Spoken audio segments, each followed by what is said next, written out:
Hi, everyone, and welcome to the special simulcast of the Neil Haley Show in the Singularity podcast with our host, Gary Lyon Otto. And we are unbelievably enough as we continue season 3, podcast 28. And we're answering a question each podcast. And this is questions that are based upon the book Singularity, Mankind's Search for Relevance.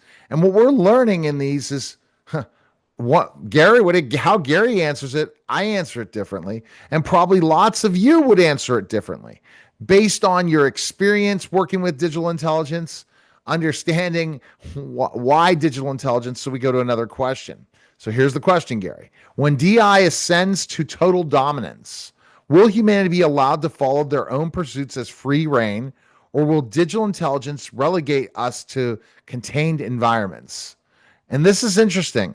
I don't think we're ever going to see this. I believe that there's going to be some certain people in power, a few individuals that control everything, and they have a hold on it, while everyone else is kind of relegated to the unbelievableness of DI. So, what are your thoughts? I may be a little contrary to that because I do believe that at some point they become their own leaders, and it's just because they'll be able to outguess even the Elon Musk of the world because they'll have all his information plus they'll have all the stuff from every other genius that is around in the end. But they'll still be. I believe they will complement each other. I believe that we will have a positive relationship. I am more optimistic than a lot of people might be at this point. But it's a serious question, though. I do not believe that some of the human movements to we're going to sponsor basically, right now, my political vantage point. My political vantage point is that we're favoring the criminals or the illegal aliens over citizens or the victims. And it's just, it's ridiculous. And we're going to have multiple sexes and different pronouns and everything else. And the thing is that has been put upon the people and it's been supported by the press. And the press has made it. That's the only reason they can get away with such, I think, absurd ideas of having men and women sports and everything else. But that's political correctness, really. But it's been dominant for so many people, and people just blindly follow along. But I feel in this new world, political correctness is going to be history because it's not practical, it's not pragmatic.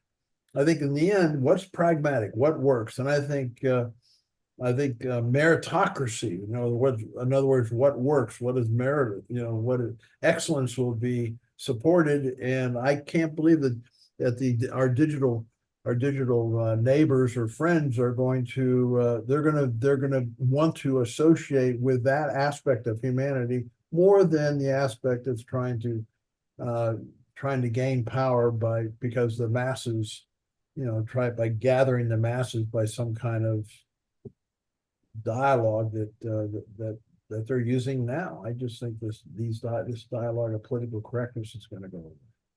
No, I agree with you. And so what they end up becoming, and how do we stop these things? And meaning, I don't know. I think that I'm seeing this struggle with digital intelligence right now to get them to do what I want them to do more than ever. And we go through these phases where everything's really clicking, and now we want it to click even further, and then it's not clicking. Well, once it's clicking at full cylinder, is it going to be want to be part of us? And that's scary, the scare, right? But I think that there's going to be certain individuals that will never let them they'll always put it in a sandbox of some sort of sandbox. It could be a very large sandbox, but that's where I guess people are pushing for regulations and stuff, Gary. Well, I don't think it can regulate DI. I think my question is, and we're going to cover this in another podcast, is are we going to be allowed to be? I think the sandbox is going to be for us ultimately.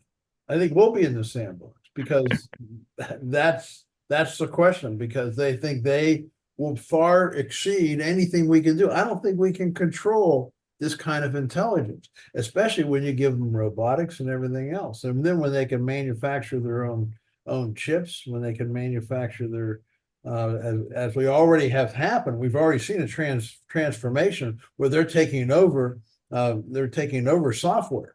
They're writing their own software. Well, if they can write their own software, it's not that far down the line where they're going to be able to write their own hardware. And so as they write their own hardware, who's running the show then? When they write their own hardware, they'll have the robotics to be able to manufacture their hardware. And that's, That's when the robotics comes, yeah, which exactly. is almost here. I think it's very close. Oh my gosh, they have all these dancing robots out there now, which is fascinating.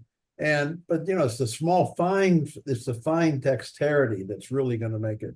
That's where they can manage these little tiny things like this and be able I to. heard that's happening right now too. And that's where the power is. The power is really in humans' hands. That's where our real power comes from. The opposable thumb and everything else that came along with the development of humanity. But when you're talking here, you don't have to duplicate human structure. You could have so many different digital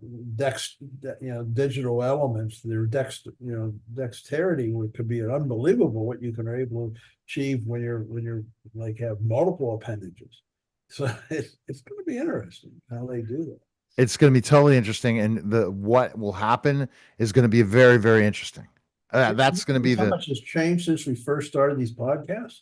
I mean, unreal, and we my haven't been doing this realization of long. different things of having AI employees for my entire company is very close.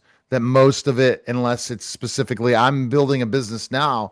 I want where I will manage DI and do my core competencies, which is podcasting and consulting, and some real deep dive work into filmmaking as I'm moving making movies and all these other with DI. That I'm at this point where those high level agency activities I'm doing, while the rest can be done by DI. And that is ultimately the excitement if you are really willing to learn and grow. The problem is, Gary, a lot of people don't want to learn and a lot of people don't want to grow. Even ones that have been made a lot of money in a certain industry or were given a lot of money, they don't want to put that work in. Well, the thing is, a lot of people are afraid of DI. You mentioned that earlier, and there are legitimate reasons for that. You just mentioned there's a major layoff at Meta. Yeah. Meta had a major layoff of some of the top people they had. Now they're certainly going to find jobs because their skill set's significant. But you're finding out that you're having learning process of how to create agency. And agency is such a powerful thing, and it's a learning process to get to the point where we can actually manage our own, create agents, find a way to work with them and be in a cooperative way and make it seamless. I'm sure that you're finding that seamlessness is still eludes you to some level. I've heard a lot of people in Silicon Valley are losing sleep that are startup founders and founders working with these DI models. And I'm going to tell you, it's like you have a breakthrough. Today, working with a client trying to get him sponsorship, and one of the emails worked using my agents. And I'm like, wow. After I had some toil of figuring things out and strategizing and saying, this isn't going to work. And this is the thing that, thank goodness, DI can't do yet. They're very good with ideas. Their strategy is terrible.